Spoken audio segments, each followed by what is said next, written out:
இரக்கத்தின் காலம் தவக்காலம். வழிபாட்டு காலங்களில் சிறந்தது தவக்காலம். இது மனம் திருந்தி முனைப்புடன் ஆண்டவரை அணுகி வரும் மனமாற்றத்தின் காலம். பாவங்களுக்காக வருந்தி கண்ணீருடன் கடவுளை நோக்கும் காலம்.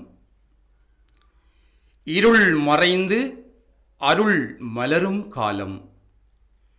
இந்த ஒப்புரவு காலத்தில் நாம் இறைவனோடு ஒப்புரவாக செபம் அவசியமாகின்றது. நம்மோடு ஒப்புரவாக தவ முயற்சிகள் தேவை. சமூகத்தோடு ஒப்புரவாக அன்பு செயல்களில் ஈடுபட வேண்டும். இத்தகைய ஆன்மீக பயிற்சிகள் 40 நாள் தவக்காலத்திற்கு அவசியமானவை. செபம், தவம், தானம் என்னும் அரிய கொடைகளை தூய உள்ளத்துடனும் நேரிய மனப்பாங்குடனும் கடவுளின் மகிமைக்காக நாம் பயன்படுத்த வேண்டும். இவை நமக்கு ஆன்ம பலன் நல்கி இறைவனில் நிறைவு காண வழிகாட்டுகின்றன. நீ மண்ணாய் இருக்கின்றாய், மண்ணுக்கே திரும்புவாய் என்னும் தொடக்க நூல் வசனத்தை கூறி மனிதனின் பூரணத்துவத்தை குறிக்கும் இடமாகிய நெற்றியில் சாம்பல் கொண்டு சிலுவை அடையாளத்தை வரைந்து இறையாசி வழங்கும் விபூதி புதன் வழிபாடுகளுடன் தவக்காலம் தொடங்க பெற்றுவிடும். சாம்பல் புதனில் தொடங்கும் தவக்காலம் இயேசுவின் உயிர்ப்பு பெருவிழாவான ஈஸ்டர் தினத்தின் முதல் நாள் வரை கிறிஸ்தவர்களால் அனுஷ்டிக்கப்படுகின்றது.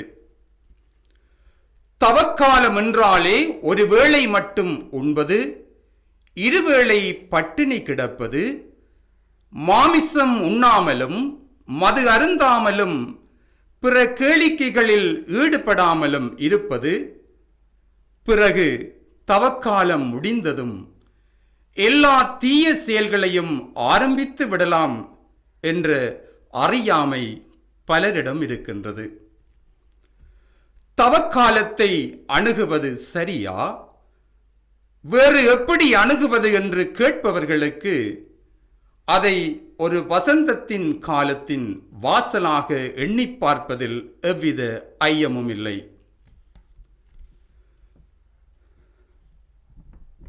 தவக்காலம் வசந்தத்தை கொண்டுவரும் புதியதொரு ஆரம்பம் என்ற பொருளில் அணுகுவதையே நம் ஆண்டவர் விரும்புகின்றார். வசந்தம் வருவதற்கு முன் வலியும் இழப்புகளும் நிறைந்த மிக மிக கடினமான நாட்களை நாம் கடந்து வர வேண்டும். கொளுத்தும் கோடையும் அதன்பின் வாட்டும் குளிரும், குளிரை தொடர்ந்து வெறுமையை உணர்த்தும் இலையுதிர் காலமும் வந்த பிறகே புத்தம்புது துளிர்கள் தென்றலில் சிலுசிலுக்க வசந்தம் தன் வருகையை உறுதி செய்கின்றது. வசந்தம் தன் நாட்களின் சிறந்த செழுமையையும் விளைச்சலையும் நமக்கு தருகின்றது. செழுமையும் நல் விளைச்சலும் தேவையெனில் மரங்கள் இலைகளை உதிர்த்தது போல மனிதர்களாகிய நாமும் தீமைகளையும் கெட்ட பழக்க வழக்கங்களையும் உதறிவிட்டு புதிய மனிதர்களாய் மனமாற்றம் பெற தவக்காலம் அரிய வாய்ப்பாக மாறிவிடுகின்றது. மனமாற்றம் என்பது ஒரு பயணம். இருளில் இருந்து ஒளியை நோக்கி, பாவத்திலிருந்து புனிதத்தை நோக்கி, சாவிலிருந்து வாழ்வை நோக்கி, வெறுப்பிலிருந்து அன்பை நோக்கி இயேசுவின் பாதையில் நடைபோடும் ஒரு புனித பயணம். இயேசு தன் பொது வாழ்வை தொடங்கும் முன் பாலை நிலத்தில் 40 பகலும் 40 இரவும் உண்ணா நோன்பிருந்தார் என்று விவிலியம் சான்று பகர்கின்றது. 40 நாள் முடிவில் அவர் பசியுற்றிருந்த போது சாத்தான் அவரை அணுகி, நீர் கடவுளின் மகனானால் இந்த கற்களை அப்பமாகும்படி கட்டளையிடும் என்றது. அதற்கு இயேசு மறுமொழியாக, மனிதன் அப்பத்தினால் மட்டுமன்று கடவுள் வாயிலிருந்து வரும் ஒவ்வொரு வார்த்தையாலும் உயிர் வாழ்கிறான் என்று எழுதியிருக்கிறதே என்று கூறி அதை துரத்தி அடித்தார். தன் தவ முயற்சியில் தீய செயல்களில் அதிபதியாகிய சாத்தானின் சோதனைகளை வென்று இயேசு காட்டினார். தவக்காலத்தில் கிறிஸ்தவர்கள் நோன்பிருப்பதன் பின்னணியில் இயேசு வாழ்ந்து காட்டிய இந்த தவ வாழ்வே வழிகாட்டுகின்றது. தவக்காலத்தில் நாம் எப்படி இருக்க வேண்டும், அதை எப்படி அனுஷ்டிக்க வேண்டும் என்று தெரியாதவர்கள் இருக்கலாம். முதலில் தவக்காலத்தை உங்களுக்கு கிடைத்த அரிய வாய்ப்பாக எண்ணுங்கள். நான் நோன்பிருக்கிறேன் என்ற என்னை சுற்றியுள்ளவர்களுக்கு அறிக்கையிட வேண்டிய அவசியமில்லை. நீங்கள் நோன்பிருக்கும் போது தலைக்கு எண்ணெய் தடவி முகத்தை கழுவிக்கொள்ளுங்கள். அப்போது நீங்கள் நோன்பிருப்பது மனிதருக்கு தெரியாமல் மறைவாய் உள்ள பரலோக தந்தைக்கு மட்டும் தெரியும். அவரும் உங்களுக்கு பிரதிபலன் அளிப்பார். மத்தேயு 6:16. உண்ணா நோன்பின் மூலம் நம்மை நாமே வருத்திக் கொள்ளுதல் என்பது நம் உடலை மட்டுமல்ல, உள்ளத்தையும் தூய்மைப்படுத்துவதாக அமைய வேண்டும். இவற்றோடு இயேசுவின் கல்வாரி பாடுகளை தியானம் செய்வதும் அதற்கு திருப்பலியில் பங்கேற்பதும் முக்கிய பக்தி முயற்சிகள் என்பதை மறக்கக்கூடாது.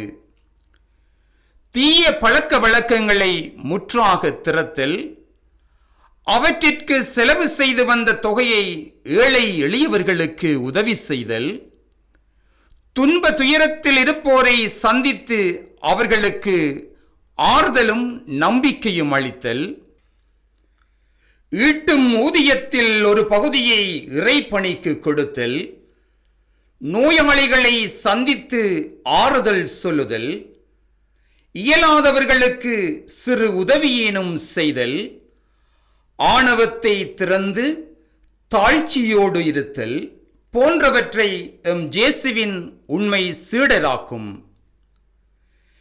இவ்வாறு உள்ளமும் உடலும் கடவுளுடன் ஒன்றிணைந்து வாழ்வதற்காக இறை துணை வேண்டி செபித்தல், தவம் செய்தல், உள்ளதை பகிர்தல் தவக்காலத்தின் நோக்கமாக அமைகின்றது. செபம், தவம், தானம் என்று சுருக்கமாக தவக்கால நோக்கினை கூறலாம். கடவுளோடும் சக மனிதரோடும் நல்லுறவை ஏற்படுத்தி கிறிஸ்தவர்கள் பயிற்சி செய்யும் காலமாக இத்தவக்காலம் அமைகிறது என்பது ஆணித்தரமான உண்மை. இயேசு காட்டிய வழியில் நாம் ஒவ்வொருவரும் பகிர்ந்து அன்பு செய்து பயணிப்போம். நிறை வாழ்வை பெறுவோம். நமது வாழ்வு எல்லோருக்கும் எல்லாமுமாக நல்லவற்றை அள்ளி தெளித்துக் கொண்டே போகும். ஆற்று நீரைப் போல தொடர்ந்தும் ஓடட்டும். தவக்காலத்தில் அறிவு ஜீவிகளாக அல்ல, ஞானத்தின் இருப்பிடமாக உருமாறுவோம். திருப்பலி, திவ்ய நற்கருணை, சிலுவை பாதை போன்ற பக்தி முயற்சிகள் அவசியம் தேவை. இவை நம்மை விடுதலையின் அன்பு செயலுக்கு இட்டு செல்லும். இறை வார்த்தையின் துணையுடன் இத்தவக்காலத்தில் நாம் சாத்தானை விரட்ட இயலும். பாவ நாட்டங்கள், பாவச் சூழல்கள், தீவினை தரும் செயல்கள் உடலையும் ஆன்மாவையும் சீரழிக்க விடாமல் முறியடிக்க முடியும். வெளிவேடம் தவிர்த்து அகவாழ்வில் நாம் யார்? நமது இறைவார்த்தை வெளிச்சத்தில் சிந்தித்து செயல்படுவோம். தேவைக்கு அதிகமாக வைத்திருப்பவன் எவனும் திருடன் என்றார் காந்தியடிகள். தான தர்ம செயல்களில் தணியாத தாகம் கொள்வோம். சிலுவை இல்லாமல் சிம்மாசனம் கிடையாது. துன்பம் இல்லாமல் இன்பமில்லை. பாடுகள் இல்லாமல் பரலோகம் செல்ல முடியாது. இறை ஞானத்தை மேலாக நாடுவோம். இறைவன் சாயலில் உருவாக்கப்பட்டுள்ள நம் ஒவ்வொருவரையும் இத்தவக்காலத்தில் இறைவன் புதுப்பிப்பாராக. புது வாழ்விற்கு நாம் எம்மை தயார்படுத்துவோமாக. ஏனெனில் இது நமக்கு கடவுளின் இன்னொரு கருணை காலமாகும்.